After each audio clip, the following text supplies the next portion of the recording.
বঙ্গবন্ধুকে হত্যা এবং সরকার উৎখাতের পরিকল্পনায় জিয়াউর রহমানের সমর্থন ছিল।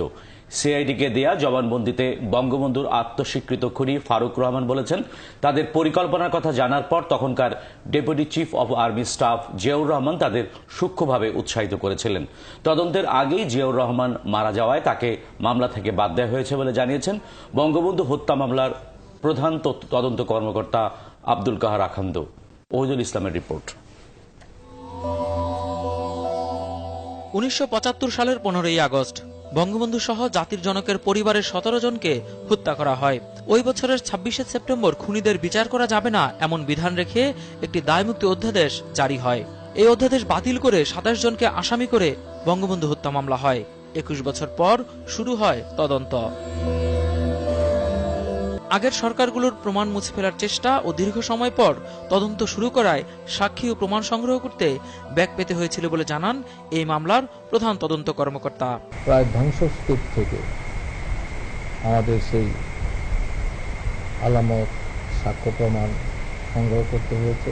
তদন্ত কর্মকর্তাদের কাছে নারকীয় এই ঘটনার অন্যতম প্রমাণ ছিল ব্রিটিশ পত্রিকা সানডে টাইমসের সাংবাদিক অ্যান্থনি মাসকারানহাসকে দেয়া আত্মস্বীকৃত খুনি তখনকার লেফটেন্যান্ট কর্নেল ফারুক রহমান ও আব্দুর রশিদ খন্দকারের সাক্ষাৎকার।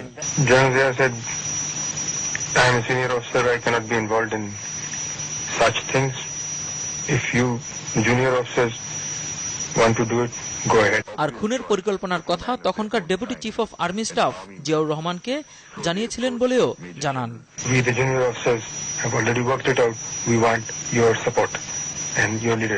বঙ্গবন্ধু হত্যা মামলার তদন্তের সময় সিআইডির কাছে দেয়া স্বীকারোক্তিমূলক জবানবন্দিতে এই ফারুক রহমান জানান, 15ই আগস্টের আগে জিয়াউর রহমান তার বাসায় গিয়ে তাদের পরিকল্পনার অগ্রগতির বিষয়ে জানতে চাইতেন। আর 15ই আগস্ট সকালে প্রেসিডেন্ট শেখ মুজিব হত্যার খবর জিয়াউর রহমানকে দেন কর্নেল সাফায়েত জামিল। এই খবর জানার পর জিয়াউর রহমান ছিলেন একেবারেই নিরুত্তাপ। বঙ্গবন্ধু হত্যাকারীদের বিচারের সময় সাক্ষী হিসেবে আদালতকে এই ঘটনায় তুলে ধরেছিলেন সাফায়েত জামিল। বলেছিলেন যে প্রেসিডেন্ট মারা গেছেন, বলেছিলেন প্রেসিডেন্ট মারা গেছেন, তাতে যে ভাইস প্রেসিডেন্ট আছেন কনস্টিটিউশন রক্ষা করেন ইত্যাদি। মারা যাওয়ায় তদন্ত কর্মকর্তারা জিয়াউর রহমানের কাছ থেকে এ বিষয়ে যাচাই করতে পারেননি। এজন্যই হত্যার ঘটনায় জিয়াউর রহমানকে আসামি করেনি সিআইডি। তদন্তে কিছু কথাবার্তা এসেছে, যেহেতু উনি তখন মৃত্যুবরণ করেছেন, সেই জন্য এই বিষয়গুলো যাচাই বাছাই করা সম্ভব হয়নি। তবে জিয়াউর রহমান নিজে 1976 সালের জুলাই মাসে বঙ্গবন্ধুর খুনের সাথে সংশ্লিষ্টতা নিয়ে প্রশ্নের মুখোমুখি হয়েছিলেন ওই বিদেশি সাংবাদিক মাসকারানহাসের কাছে। এরপরই বঙ্গবন্ধুর খুনের রহস্য উদ্ঘাটনে এই সাংবাদিক যেন আর বাংলাদেশে প্রবেশ করতে না পারে তারই ব্যবস্থা করেছিলেন জিয়াউর রহমান।